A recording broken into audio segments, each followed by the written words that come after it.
माँ सरदेई पीठरे थंडा पानीय जल मेसीन शुभ उद्घाटन। बीजेपी नेता नयन महंती चौद्वार कटक निर्वाचन मंडली रे माराथन ग्रस्त।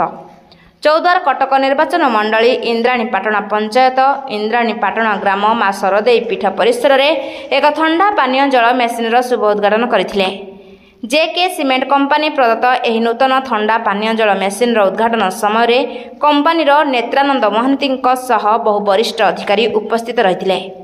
शह शह ग्रामवासी हरिबोल हुलहुली नयन महंती जिंदाबाद बीजेपी जिंदाबाद ध्वनि रे मंदिर परिसर कंपुथिला। स्थानीय जेके सीमेंट कंपानीर वरिष्ठ अधिकारी नेत्रानंद महंती आगामी दिन में सीएसआर फंड रे इंद्राणीपाटଣା पंचायत को विभिन्न सुविधा जोगाई दिया बोली प्रतिश्रुति देथिले। पर मंदिर परिसर रे एक सभा कार्य करा जाय ग्रामर विभिन्न समस्या पर आलोचना करथिले बीजेपी नेता नयन किशोर महंती।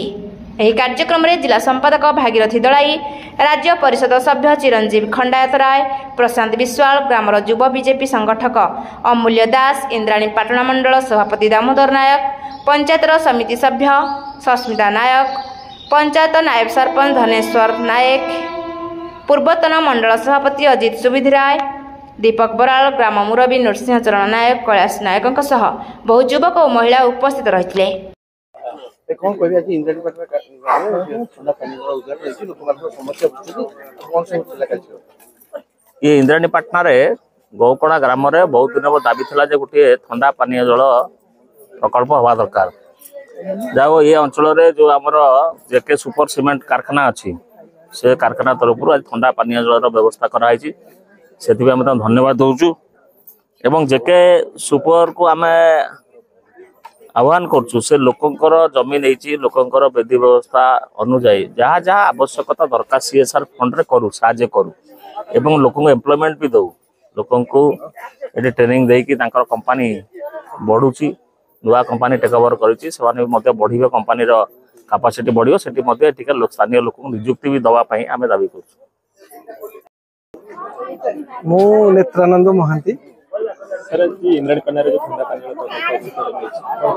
एटा पूरा देखु एते लोक एकाठी होती मुझे एते लोक सरांग मुझे देखी ना जाई छोट प्रकल्प मु तो माँ शारदा कृपारू ही जहाँ ही माँ शारदा कृपा समस्त माँ शारदा कृपा एमती आशीर्वाद रहू समस्ते जमी सरस्वती भगवान आशीर्वाद भल बुद्धि आ भल आचरण शिखिक बड़ मनुष्य